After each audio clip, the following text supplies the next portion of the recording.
Let us pray. O Lord, grant us a daily awareness of the precious gift of life which you have given us. As members of this Legislative Assembly, we dedicate our lives anew to the service of our province and our country. Amen.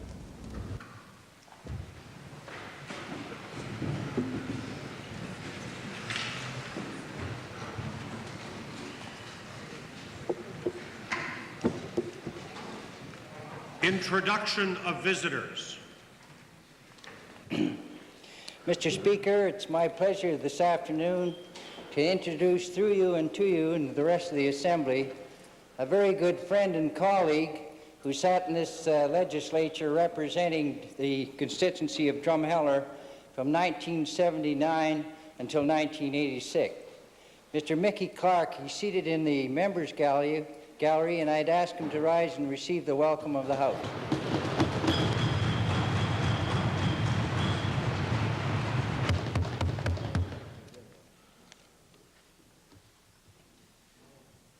Mr. Speaker, to you and through you, I'd like to introduce members from my constituency who worked very hard in my campaign, one of them, and the next one moved to Edmonton, lost her to another important constituency, moved right next door to the Premier. I'd like to introduce Carol Kiernan and Diane Whitman and their family. I'd like to ask you to rise and receive the warm welcome from this gallery.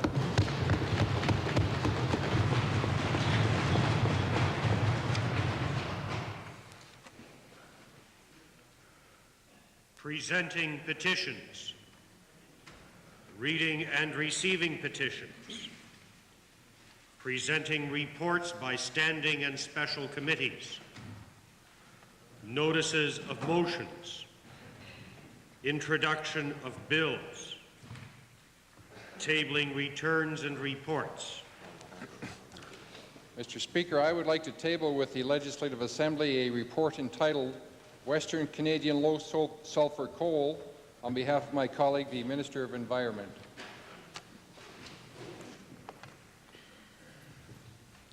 Introduction of special guests.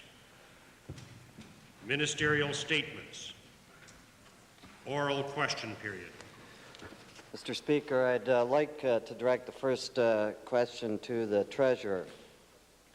Given that the government is asking for borrowing powers up to $5.5 billion, will the Treasurer now come clean and tell us what the real deficit is at the end of this budget year?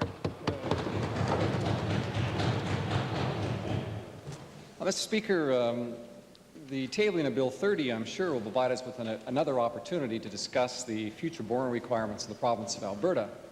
However, the linkages suggested by the member from Norwood are, in fact, inappropriate. To suggest that the raising the limits by this bill is, in fact, encouraging or predicting a deficit of this size is, in fact, wrong. Supplementary question. Yes, we will have an interesting debate, Mr. Speaker, but seems to us the Treasurer is taking out a mighty big piece of insurance with this proposal if we follow his scenario. As I asked yesterday, will the Treasurer then undertake to table in this legislature all revenue projections done by his department since the last election, say since May the 8th? Well, Mr. Speaker, you recall that on several occasions since this Assembly is convened, that question has been asked before, and I have taken some pain to point out to the member who probably wasn't listening that in fact the one-third assumption probably explains away 95% of the variation in a package of pricing assumptions and volume assumptions affecting the revenue projections of this government. And in consequences to that, Mr. Speaker, we will not be providing further information than the assumptions built into the budget. I can advise the member, of course, that the price of oil in the last few days has risen substantially. The price of September crude has gone from something to pricing of about $13 to $16.50 a barrel for West Texas Intermediate, which reinforces the assumptions that we've indicated that the prices of crude oil as one of the elements of that package of pricing and revenue assumptions to the province will in fact firm through the last part of 1986 and will strengthen through the early part of 87. And that is now being reinforced by the market forces itself. That's All very nice and dandy, Mr. Speaker. We're just trying to get the facts so we can deal with it in the legislature. But given that the worst-case scenario mentioned by the Treasurer would leave every Albertan this year with a $2,300 debt, I might point out that's double the national debt this year, is the Treasurer at least considering taxation changes, I might point out similar to the USA, which could bring in more revenue from those who could most afford to pay? Well, Mr. Speaker, it's a unique experience to hear the member from Norwood supporting a conservative American policy, and I'm very pleased to hear him realizing that supply-side economics, which one of your members has been criticizing for the past little while, is in fact effective and working in this province, and that's why this government has maintained the lowest possible taxes of any province in Canada, and will continue to do just that, Mr. Speaker. Just a little civics lesson. Bill Bradley is a Democrat, a liberal Democrat who brought it in, Mr. Chairman. The Conservatives jumped on it. My final question, then, it has to do with the federal deficit and the acceptance by this government of a growth of federal transfer payments that we're told is some $530 million by 1991. Given the alarming prospect that we have in this government of a huge deficit, what plans does the Treasurer now have to protest strongly against these transfer payment cuts by the federal Tories?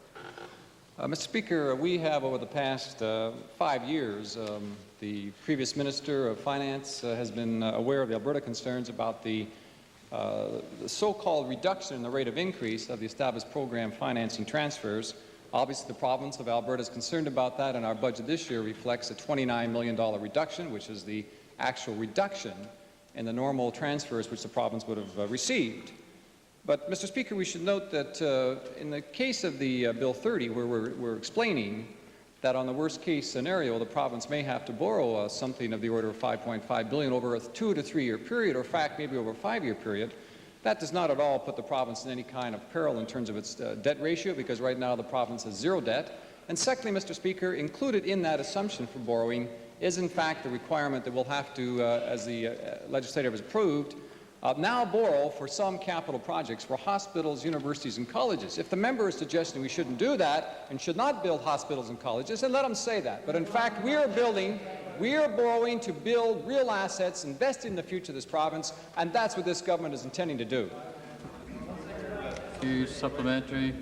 Provincial Treasurer, it's relative to the potential $2 billion borrowings from the Heritage Savings Trust Fund under possibly Section 10, which has now some $1.7 billion. Could the minister indicate what other sources will be tapped in the Heritage Savings Trust Fund to borrow that potential $2 billion, if necessary?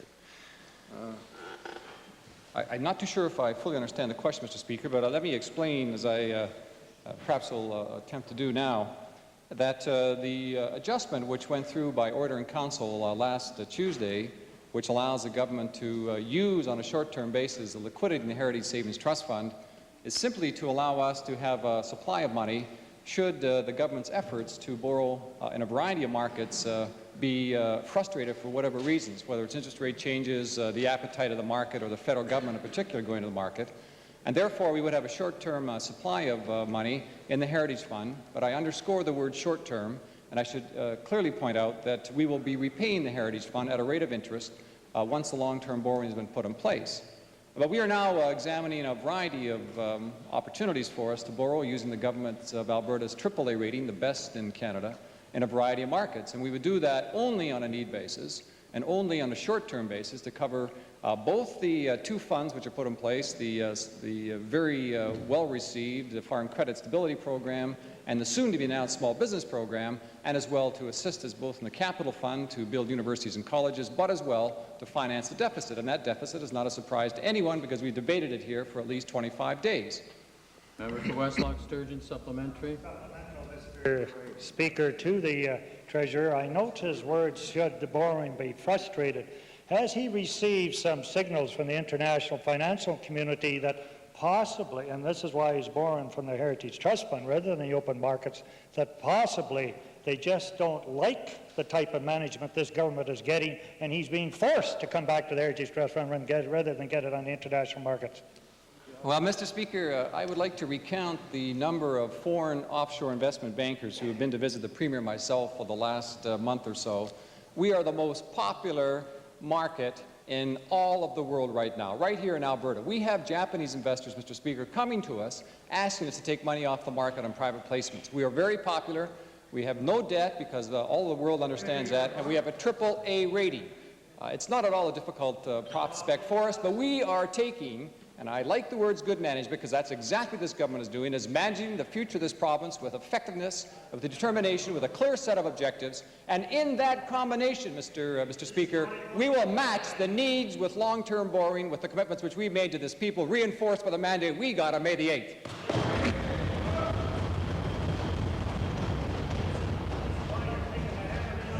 Second main question, Leader of the Opposition. Good speech, Dickie. Yes, my question is to the Premier, and it has to do with our favorite topic with initials PGRT. This week, the Premier has repeatedly stated that he believes the PGRT will be removed completely and soon. I hope this isn't like the Treasurer's one-third drop in the revenues, but I'd like to deal with some facts, if I may, Mr. Speaker, instead of beliefs. Has the Premier, by 1 o'clock this afternoon, a guarantee from any federal authority that the PGRT will be completely removed without any preconditions before 1988? Mr. Speaker, it's amazing what that kind of a guarantee would have to consider.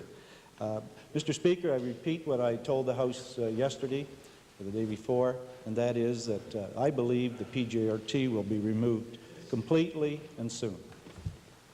Well, I could sing a song, I believe, that for every drop of rain or something, but let's try to deal with the facts here, Mr. Speaker. The Premier, as I recall, says that his belief is based on some mysterious information from a variety of discussions, I believe is the way he put it. My question is precisely which federal officials with the power to make decisions about the PGRT has the Premier received this information from since Mr. Mass's speech last week? Mr. Speaker, as the honourable members would all know, I would think, and the honourable Leader of the Opposition would too, that the government communicates with the federal government through a variety of ministers, officials, and we do it by phone, by letters, and other personal meetings. And I don't intend to give to the House a list of all the discussions we have with various people and what they've said. I've said to the House that I believe the PGRT will be removed soon, and that's the position of the government. Well, Mr. Speaker, we're trying again to deal with not beliefs, facts. That's what this legislature is supposed to deal with. But we asked yesterday, we said that they phone and they write letters to each other, and that's nice. We're glad they're friendly. But when does the Premier intend to get around with one specific phone call, namely to the Prime Minister of Canada, about Mr. Mass's position? When I believe it is necessary, Mr. Speaker. Well, Mr. Speaker, in view of the fact that the Minister of Energy said yesterday that some 70,000 energy-related jobs may be lost this year, does the Premier not think that this is a necessary time when the Minister of Energy is talking about these figures, that he at least could get on the phone and start lobbying Mr. Mulroney at this time? Mr. Speaker, I'm sure the Honourable Leader of the Opposition will recall that in the House many times we've expressed the fact that the PGRT is a wrong tax. We believe it's illegal. We don't believe that it is any way has a position now with the state of our energy industry, and we are getting that tax removed. Whether that tax comes off by itself will have a small impact on immediate employment. There is so much more that is necessary. Because the PGRT is symbolic, though, I think it has to come off, because how can you deal in a comprehensive way in helping an industry if, in fact, you are maintaining a tax that is hurting them? And I think that the The tax must come off because of what it represents. There are many other things that have to be done, and that will try and deal with the problem of unemployment as expressed by the Minister of Energy. Supplementary, member for Little Bow. Mr. Speaker, supplementary to the Premier, and it's following the Premier's conferences. Has a communique from that conference gone to the Prime Minister relative to this item of PGRT, indicating the stand of the Premiers? Yes, Mr. Speaker, not just to pass on the communique, but in addition to present to the Prime Minister the mood of the conference and the mood that I felt was so important coming out of it, that the Premiers were no longer, at least in this conference, maintaining their interests on a narrow provincial basis, but in fact were looking to try and work to make all of the parts of Canada strong and bring their influence to have that happen. And I think it's an excellent potential for balance to a House of Commons, which just by its nature is dominated by members of Parliament from Ontario and Quebec. And I'm thinking there's particular potential to have the Premiers thinking as they are now of the interdependence and the one province to the other, and that no province is really healthy if another province is hurting. That kind of thinking, which I found so encouraging amongst the Premiers, is one that I think will go a long way in the future to balancing federal policies that sometimes threaten or overlook certain parts of this nation. Member for Westlock Sturgeon, supplementary.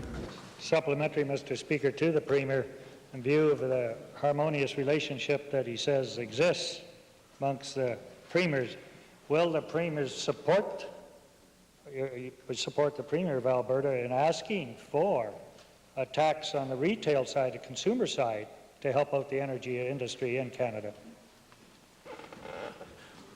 Well, Mr. Speaker, the Premiers realize that the federal government needs to raise funds. It's up to the federal government to determine how they do it. But there's no question that implicit in their support for the commodity producing and resource regions of this nation, their support for those regions and a shift away from the manufacturing and industrial regions, they are supporting whatever it takes to, for instance, help the energy industry in Alberta, to help agriculture in Western Canada, or the fisheries in Newfoundland. And I'm sure, Mr. Speaker, we would want to assist should Ontario's auto industry be devastated. That's the kind of thinking that was evident among the Premiers. Main question, Leader of the Liberal Party. Main question, and to the Premier also, clearly the federal Tories don't seem to understand the financial condition of Alberta, including the lack of liquidity of the Heritage Savings Trust Fund, dire conditions of the oil industry. Clearly this government is preparing for a worst-class scenario when we hear the Minister of Energy talking about 70,000 jobs lost, the Treasurer raising the provincial debt ceiling to $5.5 billion. Now, will the Premier tell the government, or will the government undertake a cash flow stabilization program, namely loans to oil operators based on the difference between a set stabilized oil and gas price and a market price for oil? Well, Mr. Speaker, I think I've advised the House quite a few times in the past that that's certainly one of the options that we are looking at.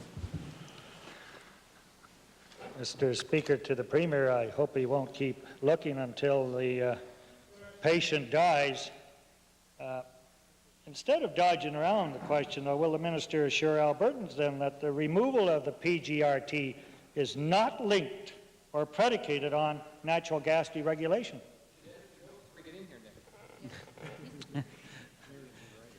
Mr. Speaker, that's absolutely the Alberta position. It's interesting. We're more at the very successful. Doesn't appear it's too successful. And the next supplementary then, Mr. Speaker, to the Premier. Does the Premier think he can receive a written guarantee from the federal government that if Alberta accepts no floor price, that the federal government will not impose a ceiling price anytime in the foreseeable future? Well, Mr. Speaker, that would be a remarkable thing to obtain from any government, and of course, as all people in political life know, you can't commit a future government to anything, so I don't think it would be particularly helpful. Final supplemental, Mr. Speaker, to the Premier. That's what you call an Oklahoma handshake. The Premier, don't be too impatient. I know it was a full moon last night, fellas, but just sit down a little. Is the federal government proposing that instead of cancelling the PDRT, are they proposing that instead of cancelling it, that they will give the tax back to Alberta companies in the form of work and job incentives carved out by them or created by them? Mr. Speaker, I wish the honourable member would handle his questions as well as he does his quips. Mr. Speaker, there's a whole area of negotiations that goes on, I suppose, at the official and ministerial level, and I would not try to get into details in the House. Thank you. Member for Calgary Forest Lawn. Mr. Speaker, to the Premier, what information does the Premier have on the degree to which projects, such as Burnt Lake and other heavy oil projects, must have some assurance of a price in the range of $20 a barrel Canadian in order to remain viable?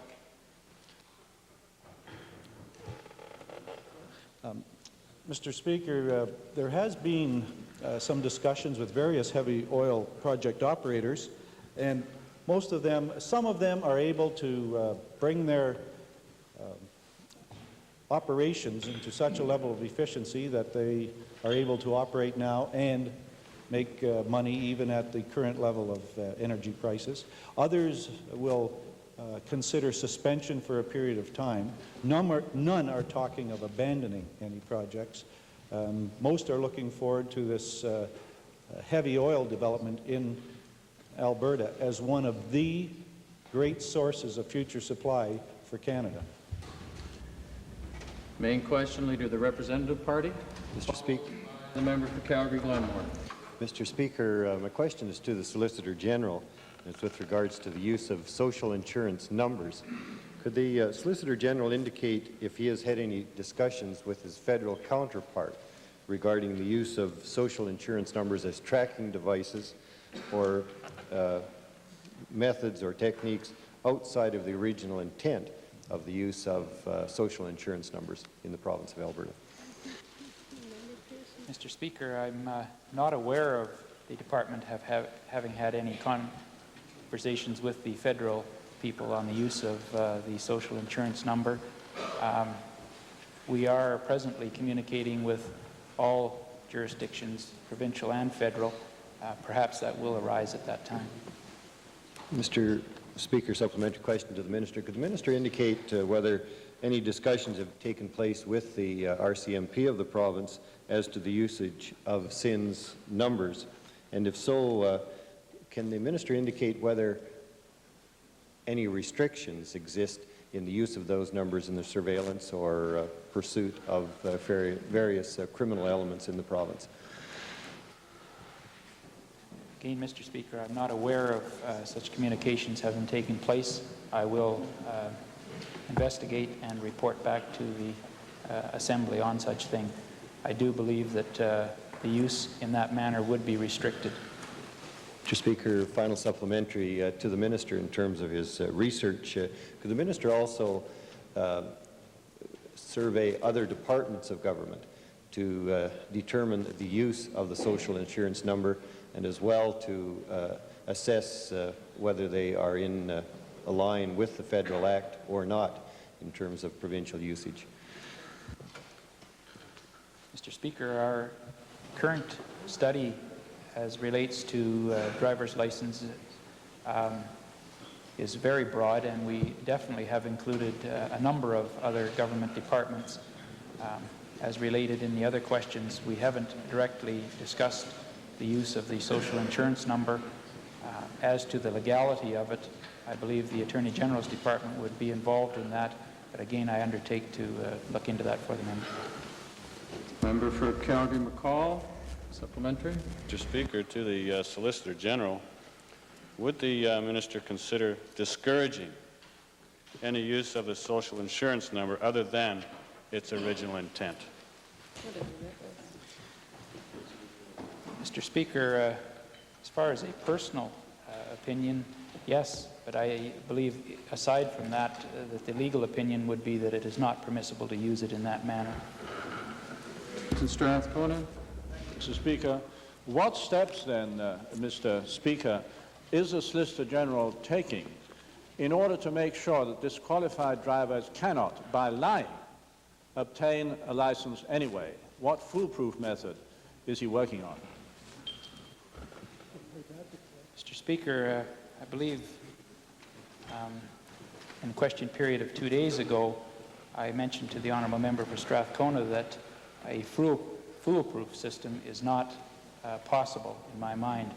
We are undertaking a very intense study to determine if there are any openings where by somebody with fraudulent intent can obtain another driver's license, and in fact then carry it on through to apprehending and increasing the risk of apprehension for suspended drivers. It would take more than this question period to go over all the areas under which we're studying. It will take some time to, in fact, come up with that. I can reiterate to the honourable member that effective September the 1st, we'll have our suspended driver apprehension program, which will then allow the police to revisit alleged offenders and apprehend them if they've been driving while suspended. Supplementary on this issue, Calgary-Buffalo. Well, Mr. Speaker, supplementary. In light of the concern over this issue and other privacy matters, would the Minister seriously consider implementing a Privacy Act similar to that which they have in federal legislation in order to protect Albertans against improper use of the great mass of information which the government holds with respect to private citizens? The question is clearly out of order. The original question started off with social insurance numbers. The member for Calgary-Glenmore, followed by the member for Calgary-Forest Lawn. Mr. Speaker. Point of order. Period. Thank you, honourable member. It's plural. Calgary-Glenmore. Mr. Speaker, given the fact that 5 heart lung transplant operations have been performed in the last month at the University of Alberta Hospital, and the government provided funding for only 12 transplants, will the minister please provide additional information regarding the funding of this program? Mr. Speaker, I'm not exactly sure what additional information the honourable member wants. The Premier announced on the 28th of April that we would fund 12 heart transplants or heart-lung transplants at the University of Alberta Hospital over a period of the next year at a cost of some $1.7 million for operating and I believe just over $900,000 capital cost. I have been asked on more than one occasion in the last 24 hours whether or not the government would provide additional funding, and in view of the fact that 5 operations have taken place in less than a month, and the answer is that we would certainly be prepared to look at the possibility of additional funding if and when we arrive at that point. A supplementary, Mr. Speaker. I understand that some of the patients are from BC. Does the government intend to collect the government or the money from the government of BC for the cost of the operations? Mr. Speaker, the arrangements with the government of British Columbia are that that government will pay for the actual cost of the operation for residents of British Columbia. That runs in the order from $70,000 to $110,000 depending on the nature of the operation for each one. I've just taken a decision this morning that will allow, well, we hadn't made a decision as to where those funds would go. They would, generally speaking, go into the General Revenue Fund of the province. We've made a decision that those funds can be added to the $1.7 million that were approved, so that the program, in fact, might accommodate more than the 12 if those funds are added to the university's funding that was provided by way of our special warrant of an announcement of the Premier in April of this year. Supplementary, Mr. Speaker.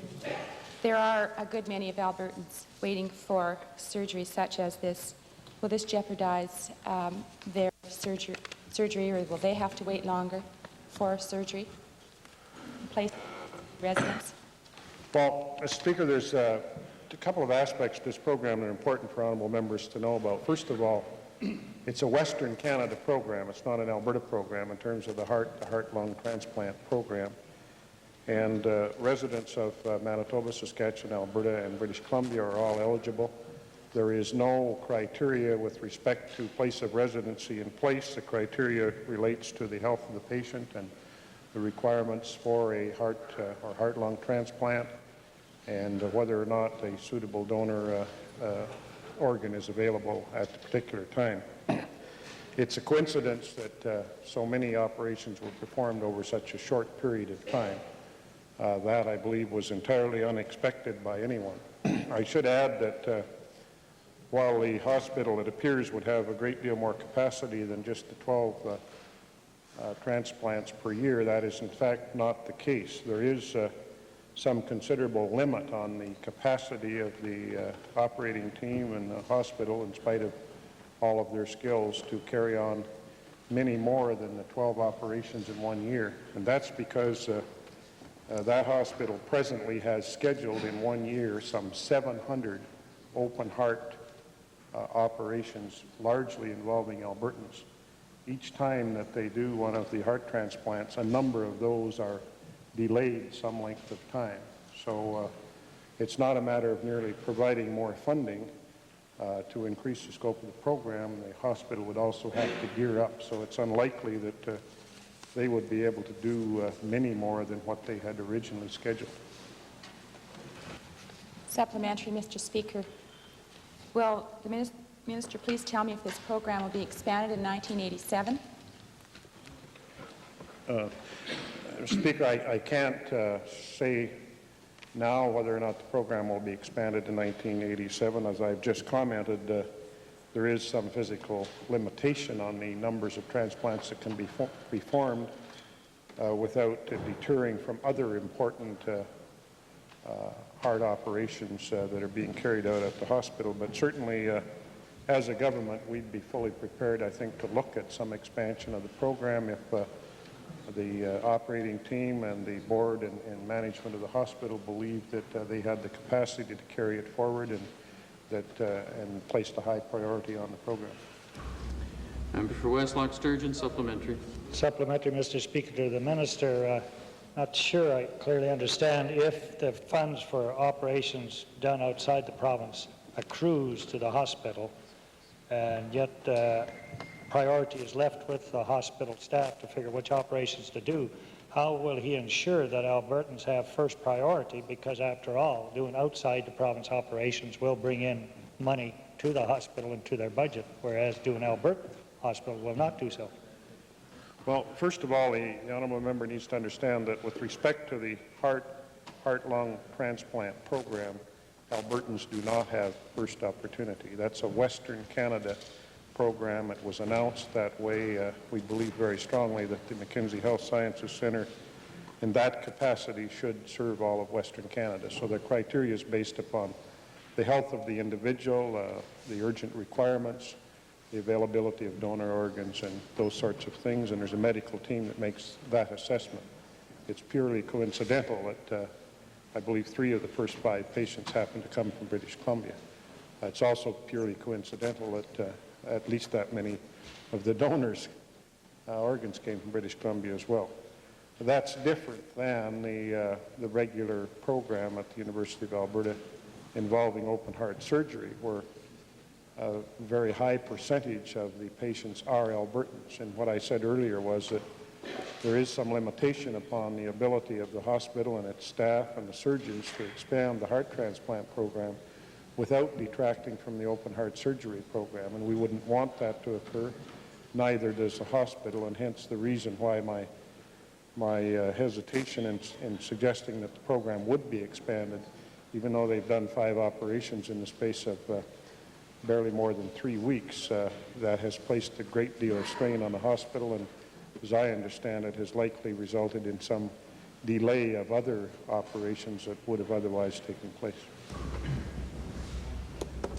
Member for Calgary Forest Lawn, followed by the member for Edmonton Gold Bar. My questions, Mr. Speaker, are to the Premier. This year, the government has announced $500 million in assistance grants to the oil industry. As of today, only some $74 million of that total has been paid out.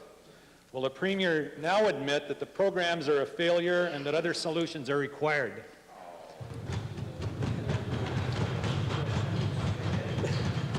Mr. Speaker, the very subject was discussed yesterday in the House when the Minister of Energy was here. And I guess, Mr. Speaker, as I said yesterday, the question period really is winding down. And we're now just going to repeat them over and over again. Let me say this, Mr. Speaker, the government over the period since last June has lowered royalties dramatically to the industry. That has helped the industry very much. Then the government reduced royalties another $100 million in the spring of this year. That is mainly to small companies. That has helped them very much. That has helped them maintain employment in their industry. They say it, and they needed it, and we were able to do it. Then we were able to come up with programs, first in the exploratory drilling area, to help them with exploratory drilling. It's important to our country and to our province that resources are found for the future. Then we provided $200 million in development drilling, service work for the industry. That is being taken up very quickly. As a matter of fact, some are saying that it will be all gone too soon. Nevertheless, we are prepared to do it to help because it provides employment in the industry. Then we were able to assist the Husky upgrader. That provides employment in the industry. Then we were able to help Syncrude. That provides employment in the industry. Then we were able to help Suncor. That provides employment in the industry. And Mr. Speaker, well, Mr. Speaker, they ask the question, they don't want to hear the answer. I mean, it's unfortunate, but that's the truth, and it's helping employment in the industry. Now we are also negotiating with the industry additional ways of either modifying programs or adding some type of cash stabilization program. And if we can do it, and it's possible within the resources of this province, we'll do it. We think it's also necessary to have a federal-provincial program to make sure that the size of the dollars are spread to all the consumers throughout Canada. But we've done those things because we wanted to help employment in the industry, and it has helped employment in the industry. We're committed to the health of that industry. Supplementary to the Premier, well, we're still getting essentially the same old tired answers. Yesterday, your Minister of Energy, and today I think you alluded to the same thing, you're hinting at that the cash flow position of the energy explorers is about to improve, thus allowing perhaps some take-up of these ministers' incentive programs. Honourable member, order. Supplementary question. The chair awaits your question. Mr. Speaker, my question to the Premier is what specific measures is his government going to take to improve the cash flow position of the industry? Mr. Speaker, I won't force the honourable members to hear the program again that I just outlined to them, but all of those matters that I just discussed help the cash flow position of the industry. And as I said, we are also dealing with raised by the honourable member for West Loch Sturgeon. We're also dealing with the possibility of loans and a cash stabilization program with the industry. We are doing these things because the industry is so important to us, because we hate to see people who are out of work or laid off, and we're trying to do everything we can within the resources of this province to help them. Supplementary, Mr. Speaker, to the Premier. The Premier mentioned the Husky upgrader. But construction of this project and federal support is no closer than ever. Has the Premier in his discussion on the PGRT reminded the federal government that it has backed away from a signed agreement to support the upgrader with loan guarantees, or would the Premier rather forget all about the upgrader? No, Mr. Speaker, the upgrader is progressing. We have an agreement funded by dollars by the Saskatchewan government, the federal government, Husky, and the Alberta government. And all the necessary work that's needed to be done prior to construction is going on.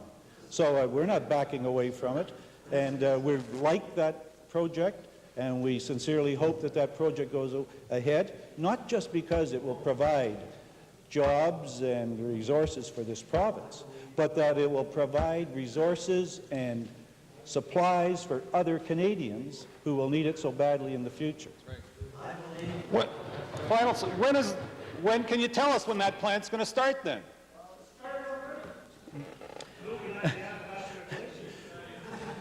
I've always noticed, Mr. Speaker, when honourable members don't have good questions, I try and yell to cover up the fact.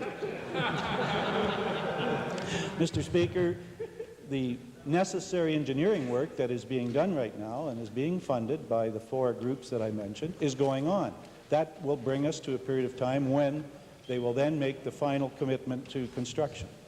Member for Cypress Red Cliff, supplementary. Supplementary question to the Premier. I wonder if the Premier is prepared to commit this government to the construction, operation, design, and all cost afterwards of that Husky upgrader before we really know what they are?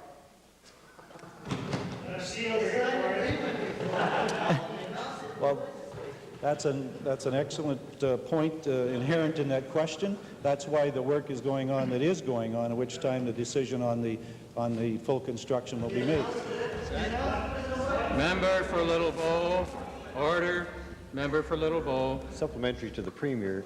The Premier alluded to the self-sufficiency of oil and gas in Canada in his earlier response. In 1975 and into the early 1980s, there was a program in place to bring Canada to self-sufficiency with Alberta's major assistance. Could the Premier indicate at this time, under current economic conditions, whether we in Alberta or Canada can still reach that goal of self-sufficiency by 1990, which was projected in 1975 and 1980, under current conditions? Mr. Speaker, that is, I think, the potential tragedy of the current situation with the international energy crisis. The fact that the strides that were made towards self-sufficiency for Canada, one of the few nations, probably the only nation in the industrialized world, Western world, that could achieve self-sufficiency in energy, may well be threatened by the current situation. And therefore, it takes a remarkable degree of forward planning and commitment to that matter, and to put dollars now in place to make sure that those things that are necessary for self-sufficiency in the future are carried out, particularly because of the long lead time they have. For instance, an oil sands plant or the Husky upgrader. If we started a new oil sands plant tomorrow, it would not come on production until 1991 or 1992. The Husky upgrader, when it commences, will not come on until 1990. I mean, that kind of lead time that is so necessary for the future supplies of Canada is one of the things that is being threatened because the planning isn't going on now to have those projects come on when they're needed. Our government is trying to make sure that other Canadians understand that matter. I was particularly pleased that the premiers were supportive of that kind of thinking last week when they gathered here in Edmonton. Supplementary, member for Calgary-Buffalo, final supplementary on this issue. To the Honourable Premier, the Premier referred to the income stabilization program. The Canadian Petroleum Association and the Independent Petroleum Association of Canada both indicated they don't have any idea what these programs involve. Is it true that the government has not consulted directly with these important organizations on this matter, and if not, why not? No, it's not true, Mr. Speaker. They've been discussed with them. I think they're referring to the real details. The principle has been discussed with them. It's clear, though, that when you're talking to the Canadian Petroleum Association, it's one of the problems with dealing with the energy industry. The Canadian Petroleum Association is made up of the majors. And what they would like to see done, they're not looking at income stabilization. That helps the small companies or the medium companies. What they'd like to see done is the PGRT removed and royalties cut. That would help them. But it wouldn't help the small companies who aren't basically paying royalties now and who don't pay the PGRT. So just the removing of the PGRT and cutting royalties would not do the things that are necessary. That's why we're talking, Mr. Speaker. Mr. Speaker, the honourable members' parties in Ottawa have made the House of Commons a joke. I hope they're not trying to do that here with the noise when people are speaking. It's already happened in the House of Commons. I hope they aren't going to do that here. Mr. Speaker, as I was explaining to the honourable member, that the important thing is those smaller companies who don't pay PGRT now and who also basically don't pay royalties. We're trying to devise a scheme to help them, and they're very supportive of it and need it. Member for Edmonton Gold Bar, for whatever questions are possible before the end of question period. Thank you, Mr. Speaker. My question is to the Minister of Manpower. I'm sorry, Mr. Speaker, I'm not sure what the correct title for that is now.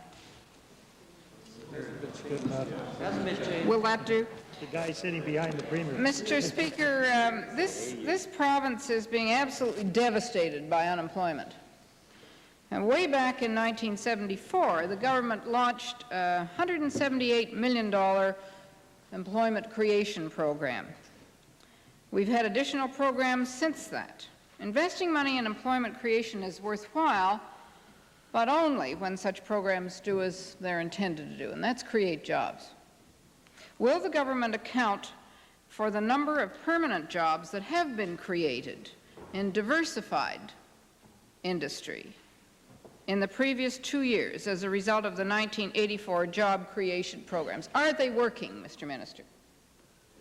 Mr. Speaker, I believe that the question is more appropriate for the order paper when we're talking about historical data. I'm not familiar, nor do I have it at my fingertips so that I can deal with it here. But I should say, Mr. Speaker, that I'm very pleased, and this government's very pleased with the direction that we've gone. I should say that in the fall of 1984, my former colleague introduced a labor market strategy, 30-month strategy, and it's one of the few portfolios, Mr. Speaker, that has multi-year budgeting.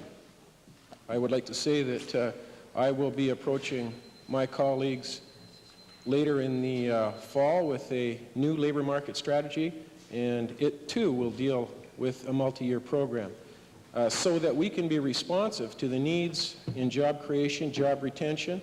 We have to address these matters over longer terms, and certainly it's our view to encourage and develop an environment conducive to the creation of employment. And certainly I believe that this government's done it, and I think that I'd be pleased to show this House the success of those programs over the last 2 years. Time for question period has expired. Does the Assembly agree to allow this particular line of questioning to draw to its complete conclusion? Opposed? Carried. Thank you. Thank you, Mr. Speaker. Then, if the minister can't give us the numbers, can the minister tell the members of the legislature what it's cost us for job retraining programs that we've funded? That's cost us per person. We asked the Minister of Social Services, and she gave us the numbers. Now, we'd like to know what your department's doing. Mr. Speaker, I did not say that I couldn't provide her with that number nor that information. As I recall, I said that it is a matter for the order paper, and certainly if the member is willing to put the matter to the paper, I'd be certainly willing to consider responding. Mr. Speaker, it's hard to know. Does the ministry have a monitoring system in place that tracks the length of employment secured and at what rate of pay? Absolutely, Mr. Speaker. I did talk in my department's estimates about the average rate of pay for the Alberta Wage Subsidy Program and the Summer Temporary Employment Program. I did indicate that that those programs have been successful, and I also indicated in an announcement I made in this House, Mr. Speaker, that we have the largest per capita job creation program in the country this past summer. And I should say that, the best laid plans of mice and men are not always what they seem to be, Mr. Speaker, that we anticipated in the area of 1,500 new jobs this summer for students in our enrichment of STEP and Alberta wage subsidy, and I should say that it has gone well over 2,000. So we've been very pleased with the programs that we've done for job creation. And whether the members appreciate it or not, I'm sure that the people that got jobs under that enrichment program are. Mr. Speaker, a final supplementary. The employment situation simply doesn't bear out what we're hearing, Mr. Speaker. Perhaps this question can be answered. Will the minister tell the Assembly what are the types of diversified jobs that have been created in the past 2 years? Mr. Speaker, we have, I would say that we have some 15 various job programs in the department that are geared to training and retraining, and they have been very successful. And I should say that that in response to the honourable member, that this department is an extension of economic policy, and it's not an extension of social policy. We don't create jobs in the main. What we do is we train people, retrain people, and prepare them for the change in the economy that, of this province. We recognize that the future of this province, to be healthy, will not be able to rely solely on agriculture and energy, because we have low world prices, and I should say that there's not enough money in the country, Mr. Speaker, to retain all of the jobs that would be lost through protracted low grain prices and low energy prices. And certainly the Minister of Economic Development and International Trade may like to share with the member the direction we're going on diversification, but certainly my department is in step with the diversified economy and training and retraining the workforce. Mr. Speaker, I'd be delighted to describe to members of the House the initiatives of the government with respect to diversification. And earlier today in public accounts, I had an opportunity to describe that process that began in 1971. And I'd like to, Mr. Speaker, if I may, run through some of the programs that we've developed to create an environment, Mr. Speaker. If the honourable member would listen, it might be helpful. He would learn something.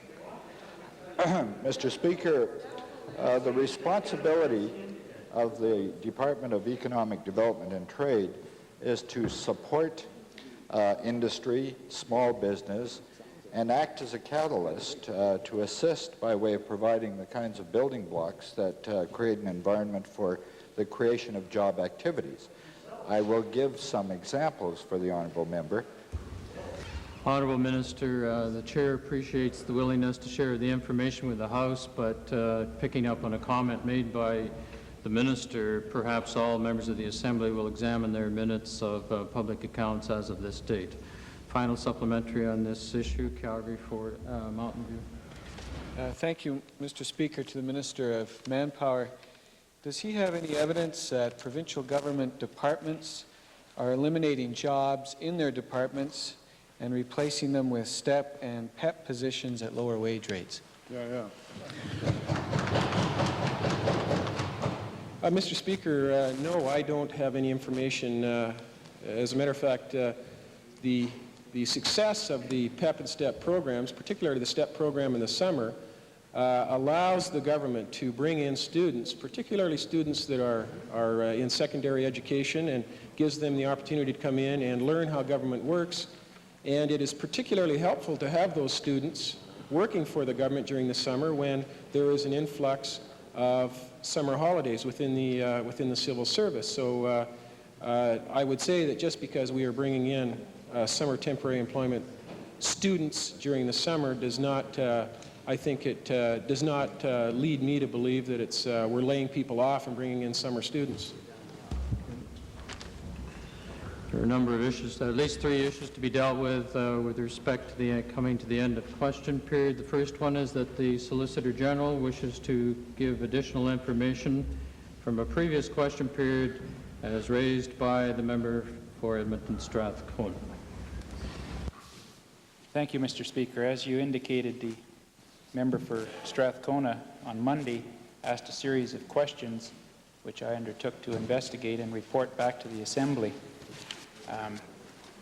I might indicate, first of all, that the annual reports that the honourable member referred to, upon checking them out, I found that perhaps the staff of that day were a little too optimistic in their indication as to when the full information contained in the Motor Vehicle Division computer was accessible to the Canadian Police Information Centre computer. I might indicate that I also in the past have been misinterpreting a little bit of information, and perhaps I could just clarify the record by setting out the steps as to when and what information was available from our computer to the Police Information Centre computer. Perish the thought that I would intentionally mislead the House or the member for Strathcona. The Canadian Police Information Computer has been in existence for some time, first of all with just fingerprintable offences, as I indicated, but then with the addition of many other files, some relating to stolen vehicles, some to total criminal records. But in 1978, in fact, the computer could interface with the Motor Vehicle Division computer, and it accessed... The member for Glenmore, thank you. Minister, please continue. At that time, it could only access information relating to vehicle registrations, such instance as whether a particular driver, in fact, was the registered owner. In 1980, that interface was upgraded so that it could check with our computer as to whether the driver had a valid operator's license. And in 1981, it then was upgraded such that it could obtain information relating to the entire driving record of that particular driver. That information is then interfaced from the Motor Vehicle Division computer to the Police Information Centre computer, comes out in a specific form used by all police forces. So in short, there is direct interface, and it was interfaced in 1981, not as at present as I was indicating. The initiative at present is the Suspended Driver Apprehension Program, where our computer will receive from court files any traffic offense that has occurred after that incident, have the police go out and apprehend that suspended driver. I apologize for any misinformation. So, I'm obliged to the Solicitor General for unearthing the information. Just to be clear, though, Mr. Speaker, is he saying that the annual report in 1978-79 that said further interfacing with the Canadian Police Information Centre was undertaken by adding demerit points suspensions to the previously available information was accurate or was not accurate? Mr. Speaker, as indicated, I think it was enthusiasm or over-optimism of the staff of that day. That, in fact, did not happen. The demeritable points were accessible by the Canadian Police Information Centre computer in 1981. Thank you. Point of order, Calgary Buffalo. Mr. Speaker, earlier in the afternoon, I raised a question with respect to privacy, the privacy legislation, which was ruled out of order. With due respect, the question by the honourable member from Littlebow related to the social insurance number, which clearly raised a question of privacy and the use of those numbers as a method of invasion of privacy. This, in my view, raised the issue of privacy as a whole, and privacy legislation is clearly one of the methodologies whereby a community controls the abuse of use of information, whether through social insurance numbers or otherwise. So I fail to see the reason why the question was ruled out of order, and I must say that I make an attempt to be responsible and non-stentorian in my approach, and this member finds that discouraging in light of the absence of precedent insofar as other lines of questioning are concerned. The honourable member care to cite standing orders or reference from Beauchesne with respect to this particular point of order? Mr. Speaker, this is not a matter of a rule per se. It's a question of whether or not this is a supplementary which follows on topic, and that is a matter of judgment. And thank you, honourable member. At the time that the chair was following the line of questioning, the chair had some difficulty with it. The blues may well indicate that the line of questioning as developed by the leader of the representative party was with respect to social insurance numbers. At no time was the matter of confidentiality as raised by yourself brought up. Indeed, one might be allowed to stretch an inference from the original line of questioning, but in the opinion of the chair, it was too much of a stretch. And therefore, the chair still regards appropriate action by the chair at that time. Nevertheless, the chair would ask honourable members to follow along for a moment or two, and perhaps members like care to refer to standing orders and to Beauchesne. There's a difficulty which develops at this stage in a sitting with regard to the number of times that questions are being raised, the same topic being raised very frequently. And the chair believes that an exceeding amount of latitude has been given.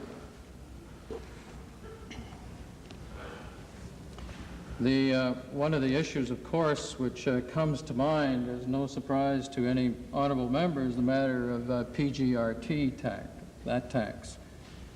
And the chair respectfully draws the attention to all members of the House that this matter was raised on Monday, July the 7th by the member for Westlock Sturgeon, Friday, July the 18th, the member for Westlock Sturgeon, Tuesday, August the 12th, the member for Calgary North Hill, Friday, August the 15th, the member for Edmonton Highlands. The same day, the member for Calgary Buffalo. Monday, August the 18th, the member for Edmonton Highlands. Tuesday, August the 19th, the member for Edmonton Norwood, the leader of the official opposition. With respect to this day, the matter was raised on at least 2 formal occasions and also referred to in at least 1 additional supplementary. Again, the chair would refer honourable members to Beauchesne, number citation 359, subsection 8. A question that has previously been answered ought not to be asked again. Now, the chair realizes full well that a number of members feel that questions have not been answered.